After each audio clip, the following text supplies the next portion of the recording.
اللعنة عليك بنيامين، ما أقبح ما فعلت، ألم تخجل؟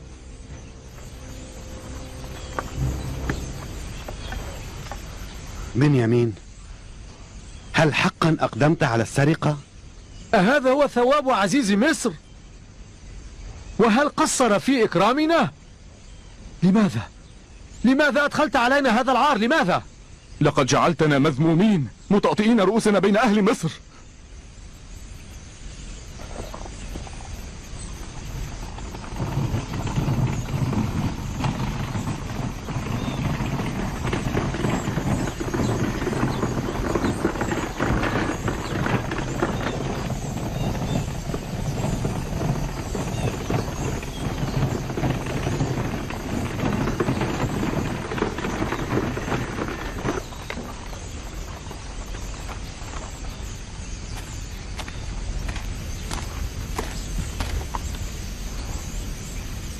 وجدوها في رحله مع بضاعته.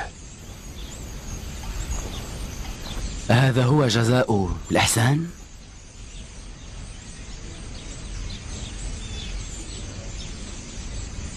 نحن نطلب العفو من حضرة عزيز مصر.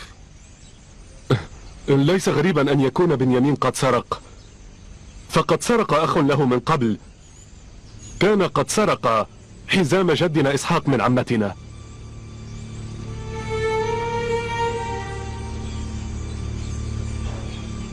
أنتم شر مكانا، والله أعلم بما تصفونه من السوء وتنسبونه إلى أخيكم.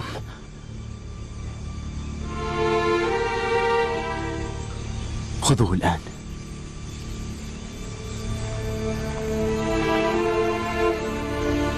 خذوه.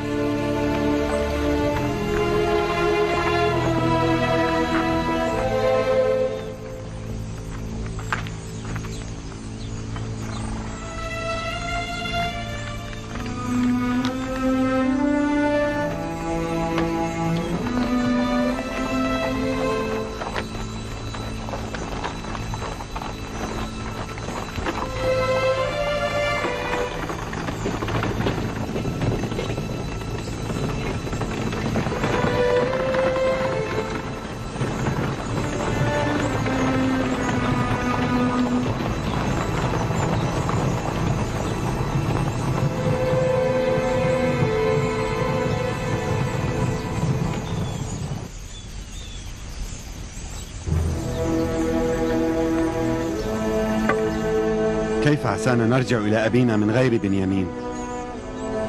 ماذا نفعل؟ ما هذه المصيبة؟ أحقا أن سبب قبضهم على بنيامين هو أنه قد سرق؟ أما أنت فقد صدقت سرقته وسرقة أخيه، ألم تفعل؟ هذه هي المكيدة التي كانت تقلق أبانا. ألم تعلموا أن أباكم قد أخذ عليكم ميثاقا عاهدتموه بالله على أن لا ترجعوا إليه إلا وبنيامين معكم؟ بأي وجه عسانا نرجع؟ وماذا نقول لأبينا؟ وهل سيقبل منا أبونا أصلا أن بنيامين سارق؟ كل هؤلاء يشهدون، نحن لسنا كاذبين.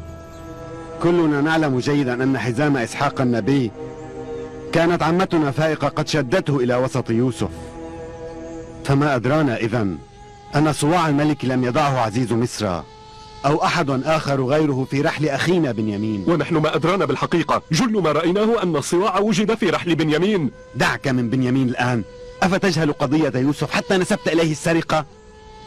أليس من العار أن يعمد أبناء نبي إلى أخيهم فيقتلوه ولا يكتفوا حتى يرموه بالسرقة ميتا ثم لا يحدثوا أنفسهم بالتوبة؟ هذا هو العار، أقسم لكم. كفوا عن الجدال وانظروا ماذا ترون في نجاته. علينا أن نقصد قصر عزيز مصر ولا نرجع إلا وبنيامين يقدمنا مهما كلفنا ذلك. لن أرجع إلى أرض كنعان إلا بصحبة أخي بنيامين. وماذا عنا نحن؟ فلا ندري أنرجع أم نبقى. اصبروا قليلا فقد ننجح في إرجاع بنيامين. ما أشد ما جلبه علينا أبناء يعقوب من العناء.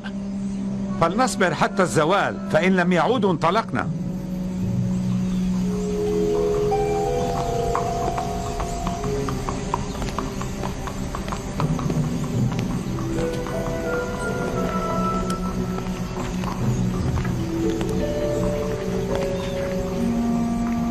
عذرا، لكن عزيز مصر ليس في وارد التحدث إليكم الآن.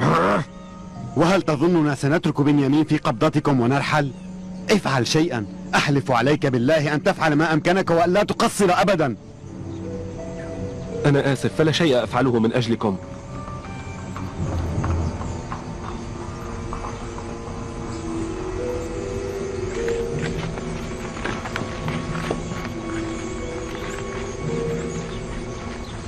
هل من خبر؟ هل سيفرجون عن بنيامين؟ ناشدتكم الله أن تفعلوا شيئا. إنا لا نستحي أن نرجع. هذا محال، محال أن نرجع قبل أن نلقى عزيز مصر ونحدثه. فإما أن يفرج عنا جميعا وإما أن يسجننا جميعا. لا أعدكم بشيء، ولكنني سأبذل كامل جهدي.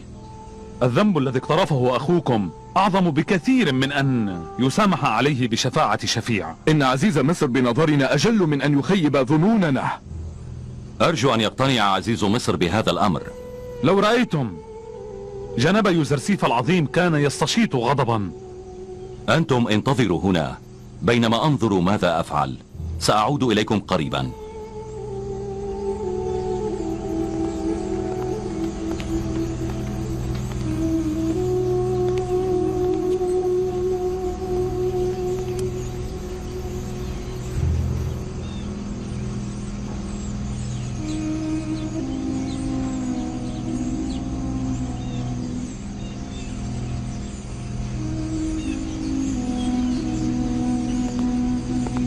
سلموا أسلحتكم وادخلوا على الفور.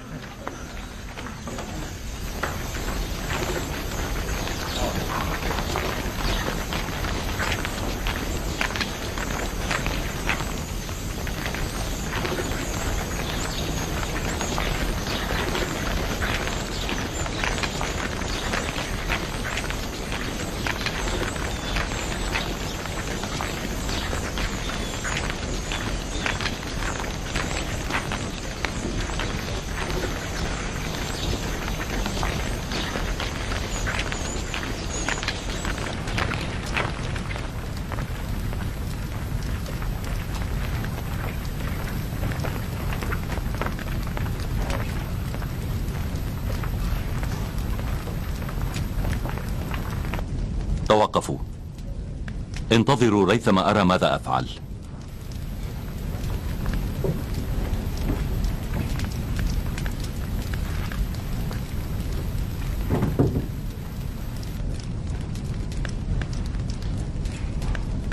هل جئتم بهم؟ لقد قلنا لهم نحن سنسعى سعينا ونرجو أن يأذن لكم في الدخول عليه. هم الآن واقفون خلف الباب، أفتأذن لهم بالدخول؟ هل تراهم شعروا باصطناعنا هذا الأمر؟ لا، يبدو أنهم لم يشكوا بأي شيء. أخرج بنيامين من هنا.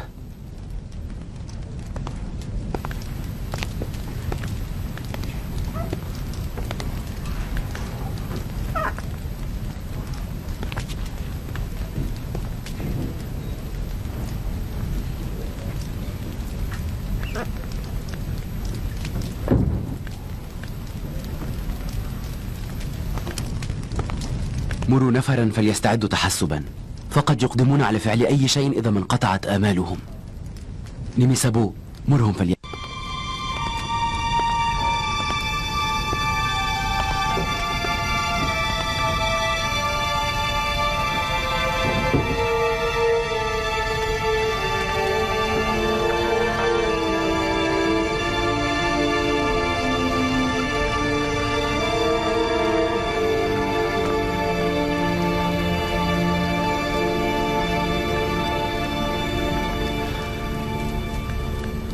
طبق قانون الكنعانيين وديانتهم، فإن السارق لابد من أن يصبح عبدا. هذا القول كان قولكم أنتم، أليس كذلك؟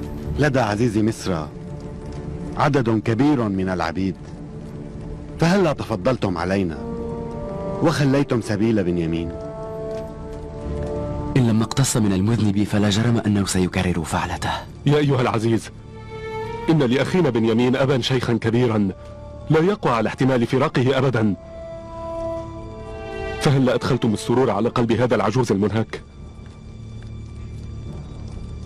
وهل جزاء الإحسان إلا الإحسان؟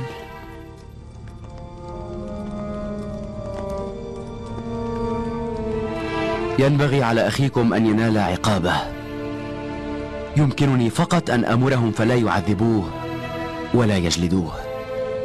هل أخذتم واحدا منا مكانه إذن؟ خذوني أنا ودعوه سيدي. أفرجوا عنه لعله يرجع إلى أبيه العجوز. لا شك أن عظيما مثلكم لن يرفض أن يجيب لنا هذا الطلب اليسير. يا أولاد الأنبياء، ما الذي تنتظرونه بالضبط من جناب يوزرسيف؟ أنتم تريدون عبدا، فما الفرق بين بنيامين وغيره؟ وما حاجتي بالعبيد؟ أعوذ بالله. أنا إنما وجدت متاعي عند بنيامين، فهل تطلبون مني أن أعاقب غيره؟ فأنا في هذه الحالة سأكون ظالما. على المذنب أن يظهر ندامته وتوبته ليكفر عن ذنبه، فإن لم يفعل فعسى أن يتطهر بالعقاب والتنبيه.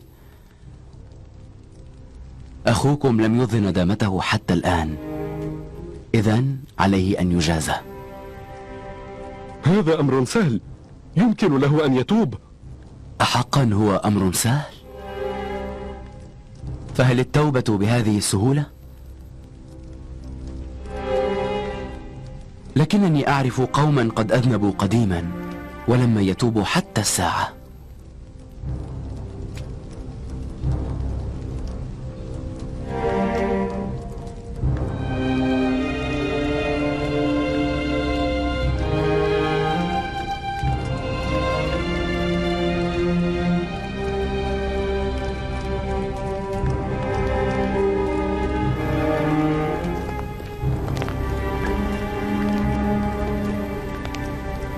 يكفينا ما نحن فيه فلا تزيدوا.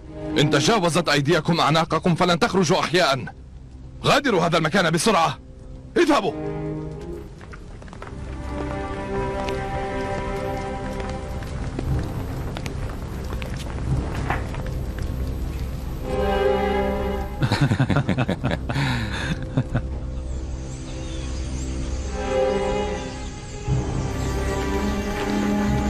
لقد أعطينا أبانا ميثاقا من الله ألا نرجع من مصر إلا وبنيامين معنا، فكيف عسانا نرجع وقد خلفناه وراءنا؟ لا سيما أن قد أقرحنا قلب أبينا بفقد يوسف من قبل، وهل سنوفق في إقناعه أن ابنه بنيامين قد سرق وأن عزيز مصر قد أبقى عليه جزاء له؟ في ذلك الزمان كنا فتيانا ولم ندرك فظاعة ما ارتكبناه من ظلم. أما الآن بعد أن فقدنا بنيامين وسنرجع إلى أبينا وليس بنيامين معنا، أصبحنا ندرك عظم السوء الذي ارتكبناه بحق أخينا.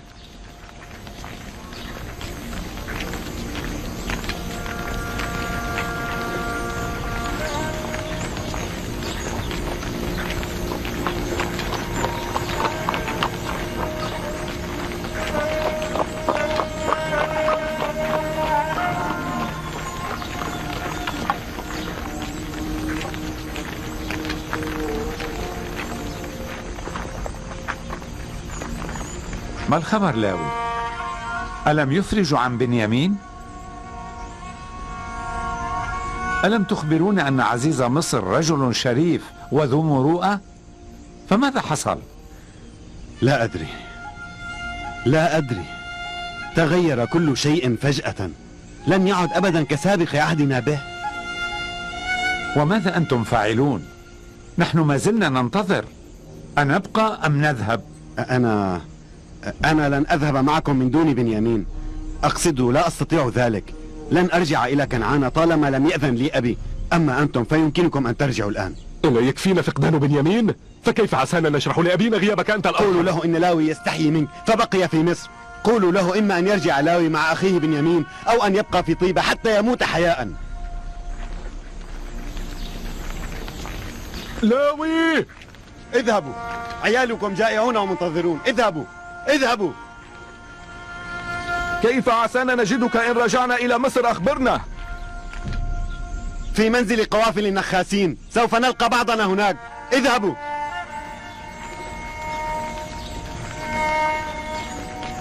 لنذهب لنذهب.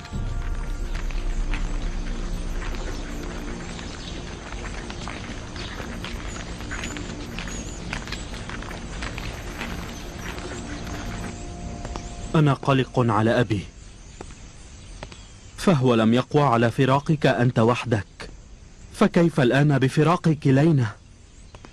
إذن علينا أن نفعل شيئا ليجمع الله شملنا به ثانية. حقا؟ بعد أن أخذتني منه أيضا؟ لا تقلق، فسوف يجمع الله شملنا به قريبا. لكني على ثقة أن أبانا لن يقوى على احتمال فراقنا كلينا. إن شاء ذلك أبونا فيمكن له أن يجتمع بكلينا ثانية.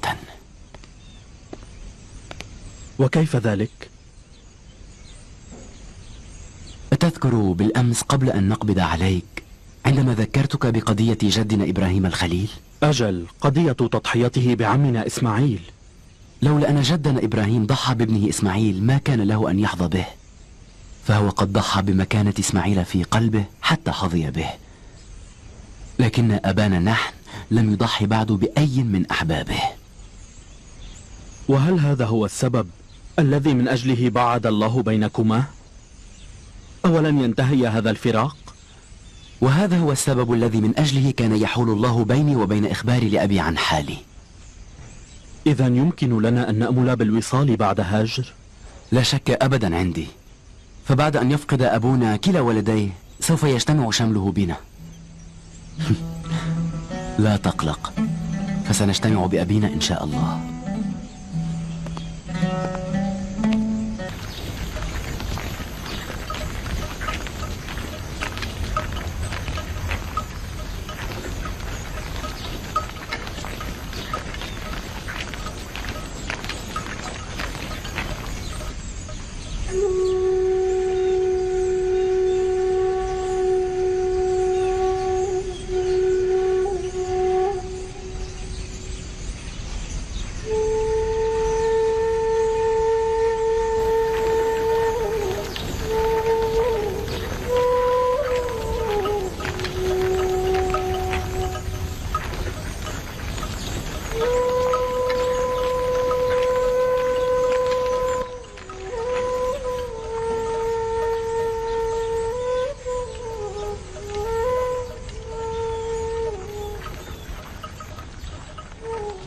سوف أمسك بكما الآن، أنا متأكد من ذلك.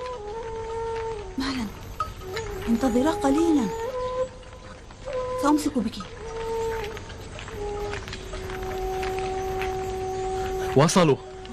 أمسكت بك. وصلوا. تعالي إلى هنا، تعالي. وصلوا. لقد جاءوا. لقد جاءوا. لقد جاءوا.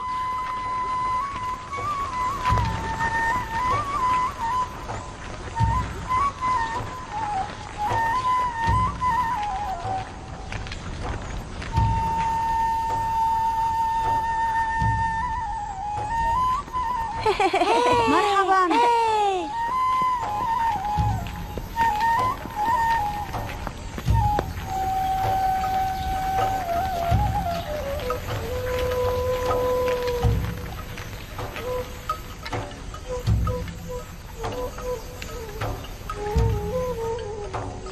ليت لو أن هذه الطريق كانت أطول. ماذا سنقول لأبينا؟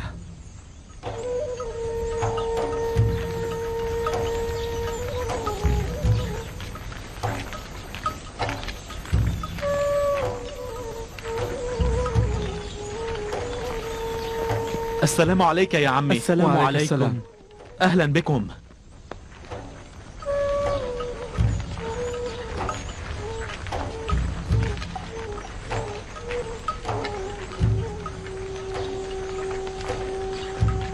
ولكن أين عمي بنيامين يا ترى؟ نعمان أبوك بنيامين لم يأتي.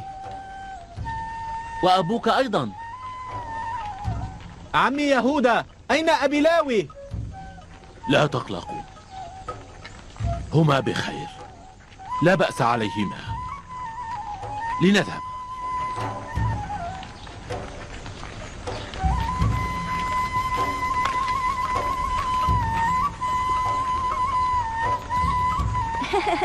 مع السلامة. انظري هناك. إلى اللقاء. مع السلامة.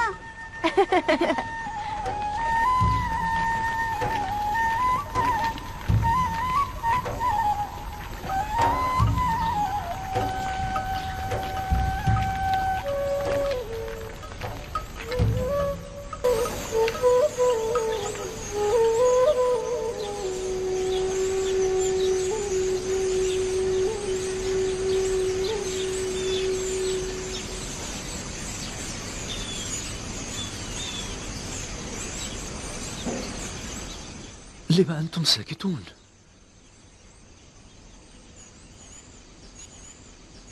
لماذا لا تتكلمون؟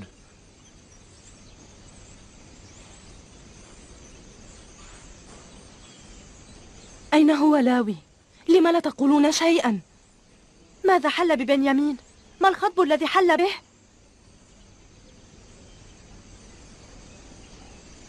أي مصيبة أنزلتموها بي هذه المرة؟ أين أخوكما بنيامين ولاوي؟ لماذا يتوجب علي أن أتهيأ للمصيبة كلما شددتم الرحال للسفر؟ لماذا؟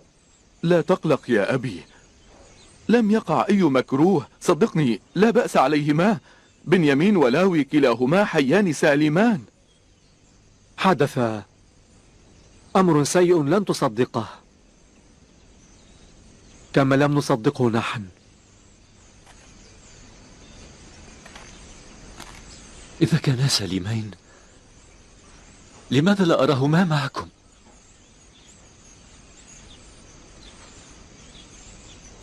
لأن بنيامين أصبح عبدا لدى عزيز مصر، لأن ابنك قد سرق، فما كان من عزيز مصر إلا أن أبقاه عنده هناك بين عبيده. كان بنيامين أخاكم وتوسلتم كي أرسله معكم، أما وقد اتهم بالسرقة فقد صار ابني. الويل الويل لكم من أنجاس قذرين يقذفون أخاهم بالسرقة. اهدأ يا أبتي، نحن نقول الحق.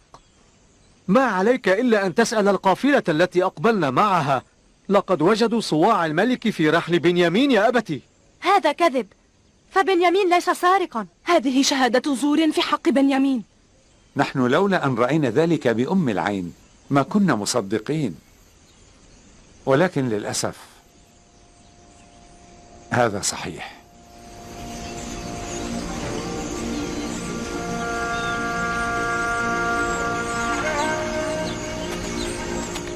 لا لا، معذورون إن جهلتموه، أما إخوته فيعرفون أن بنيامين ليس لصا. أنا ربيت بنيامين بنفسي، لا يمكن أن يكون سارقا أبدا. ماذا فعلتم بلاوي؟ وكيف خلفتموه وراءكم؟ لقد استحى لاوي أن يعود إلى هنا، قال إنه لن يرجع إلى كنعان من غير بنيامين. لم يرى بدا من البقاء في مصر. هذا الكلام صنيعة أذهانكم المريضة. لقد سولت لكم أنفسكم أن تقولوا مثل هذا القول. أعرف أن كل ما ترمون به أخاكم بنيامين يجافي الحقيقة. الله أعلم بحقيقة الأمر يا أبتي، ولكن في الظاهر ومما رأيناه إن صواع عزيز مصر قد تم إخراجه من رحل بنيامين يا أبتي. لقد أصررتم على اصطحاب بنيامين معكم لكي تكتالوا الحنطة. أعطيتموني عهدا أمام الله. هل هكذا يكون الوفاء بالميثاق؟ إلى من ألوذ هربا منكم يا أبنائي؟ وحسرتاه على يوسف ابني، وحسرتاه على ولدي بنيامين ولاوي. يا أحبائي، كيف لكم أن تخلفوا أباكم الشيخ وحيدا؟ كيف لي الآن أن أصبر على ألم فراقكم وبعدكم؟ ألا ترون كيف أن صدري ينقبض كلما عاينت غيبتكم؟ أبكي عليكم دما بدل الدموع. على أيكم أنوح يا أولادي، وأيكم أناغي وأدلل يا أحبائي.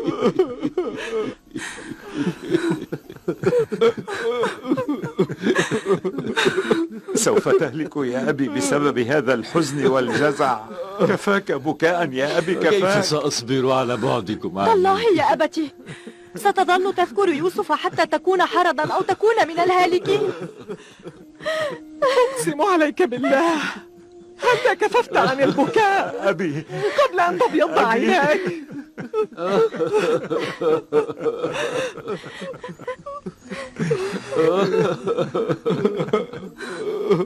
يوسف ابني، يا بدر كنعان، كنت كلما طلعت علي أضأت ما أظلم من أيام حياتي، وأثرت بيت أحزان صدري الموجوع. كأنما ألم فراقك كان هينا على قلب أبيك، حتى أضيف إليه ألم غياب أخويك بنيامين ولاوي.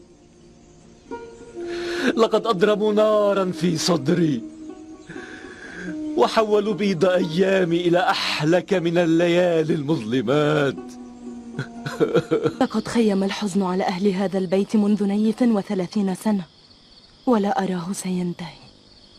وما أدرانا أن ما حصل كان سيحصل.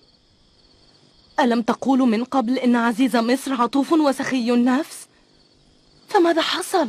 لا أدري، فكل شيء كان يسير جيدا، فبعد أن حملنا الحنطة على ظهور البعير وانطلقنا عائدين إلى كنعان برزت سرقة بنيامين وغيرت الأمور. بنيامين ليس سارقا، الجميع يعلم ذلك. أنا لم أفهم ما حصل.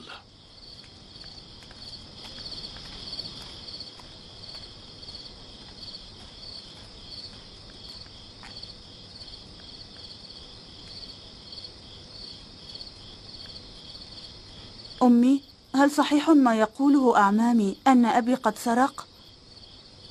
أبوك ليس لصا. لا أدري ما البلاء الذي أنزلوه به حتى أرادوا أن يخفوا جريمتهم باتهامه بالسرقة. نعم، لكن الجميع قد رأى الصواع الذي أخرجوه من رحل أبي. جميعهم مخطئون، فهم لم يروا في رحله إلا صواعا ذهبيا، فما أدرانا أنهم لم يدسوه في رحله. فإذا ما شهدت كل العيون بأن أباك سارق، فلا تصدقن أبدا أن أباك قد يقدم على الخيانة. أنا أرجو ألا يكون مكروه ما قد حل بأبي، وإلا فإنني لن أسكت عن هذا الأمر. بنيامين ليس لصا، لا تقولن ذلك.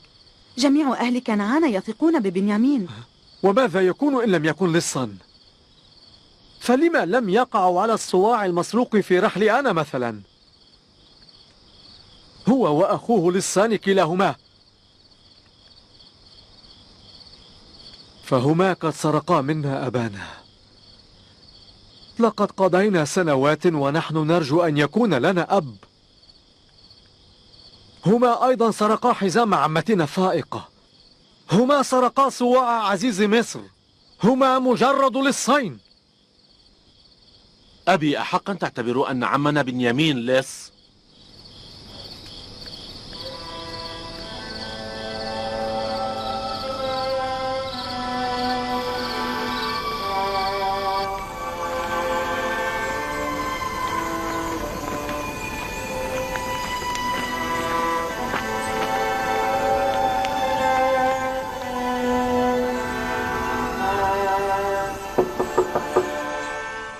ماذا تريدين؟ لقد جئتك بالطعام يا أبتي. لا رغبة بي إلى الطعام، ارجعي. لن أبرح هذا المكان حتى تفتح الباب. لا أريده يا ابنتي، لست شائعا. أرجوك افتح.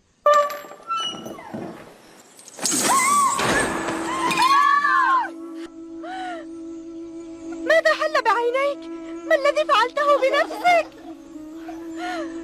لقد ابيضت عيناك يا أبي.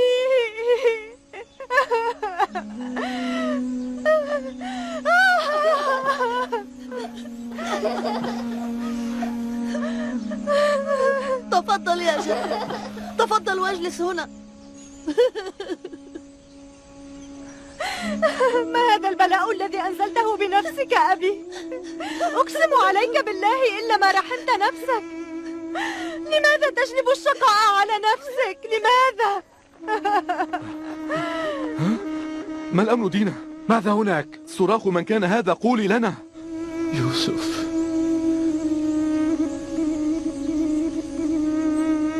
يوسف أحبائي، بني يوسف. يوسف، ما الخطب أبي؟ ما الذي جلبته على نفسك؟ كم سألناك الكف عن البكاء. لقد بكيت لسنوات فأذيتنا وأذيت نفسك على السواء. هل كففت يا أبي؟ أقسم عليك إلا ما كففت.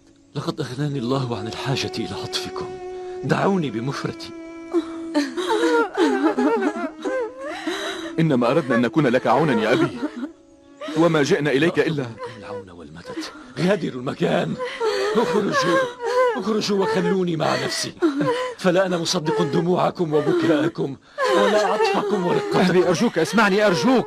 نريد أن نقدم لك العون يا أبي. حذرتكم وقلت لكم إنني ميت لا محالة إن غاب بنيامين عني. اذهبوا، اخرجوا، أرجوك، اذهبوا. أبي أرجوك، أرجوك أبي. اذهبوا.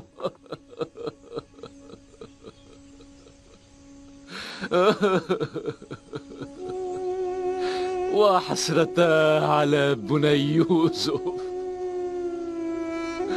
وحسرتا على بني بنيامين، وحسرتا على ولدي لاوي. ما الأمر؟ ما الأمر؟ ماذا حصل؟ ابيضت عينا أبي. ماذا تركتموني وحيد؟ ابيضت. ما عاد يبصر أبدا، ما زال يبكي باستمرار منذ وصولنا يوم أمس. حياتي. لم تهدأ عيناه عن البكاء لحظة. عيناي بكاء عليكم يا أحبائي. لا طاقة لي على احتمال بعضكم عني.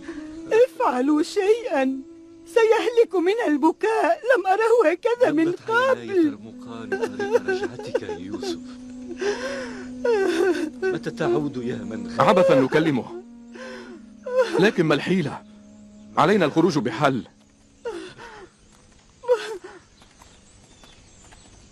يا للحسرة، سأحمل هذه الأمنية إلى يوم القيامة.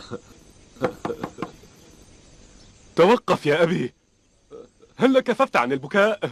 لقد أدخل بكاؤكم الحزن على أهل كنعان. حتى متى هذا البكاء؟ افتح الباب أبي، أنا أرجوك.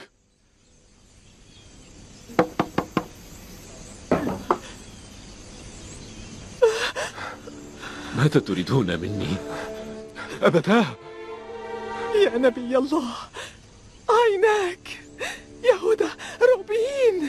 سلبتموني ابني يوسف، سلبتموني بنيامين. تستكثرون علي أن أبكي فراقهما. هل تريدون مني أن أحبس الدمع على أحبائي؟ لقد خرجت من بلدة كنعان كي أكون بعيدا عنكم.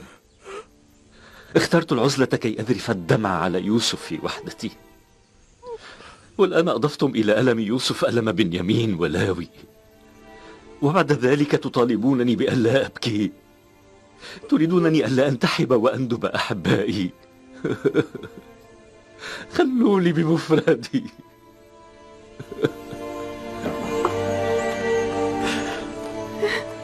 ماذا تريدون؟ لماذا لا تدعونه وشأنه؟ فقد أخذتم منه كل شيء. أود أن لا أراكم أبدا، أود أن لا أسمع أصواتكم. أريد أن أختلي بولد يوسف. اذهبوا. ارتكبنا ذنبا وعملنا سوءا، ينبغي علينا أن نذوق جزاءه إلى آخر عمرنا. يوسف، هشاشة القلب، أراك على الدوام ماثلا أمام ناظري بطلعتك الربانية، بوجهك البريء، بهيئتك البهية. لا حاجة بي إلى عين البصر لكي أراك، فأنت ساكن دوما في بصيرتي. لا أنساك ولا أستطيع ذلك. لو أننا أخبرناه حقيقة ما فعلناه بأخينا يوسف منذ البداية لما وصل أبي إلى ما وصل إليه الآن. أيما تقريع سمعناه أو سوء لقيناه فهو يليق بنا.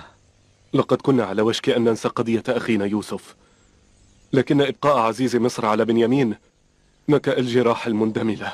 أنا أشكر عزيز مصر على ذلك، فهو قد تسبب أن نفطن لخطايانا فننظر فيها مجددا. هل تذكرون عندما أجمعنا أمرنا على القضاء على أخينا يوسف؟ ظننا أننا سنتوب بعد أن نرتكب هذه الخطيئة. أترون كيف أن الله قد سلبنا التوفيق؟ فلم نستطع أن نتوب منذ ما يقرب 40 سنة. 40 سنة. أعترف أنني أنا المخطئ. كنت أظن أن التوبة أمر سهل للغاية.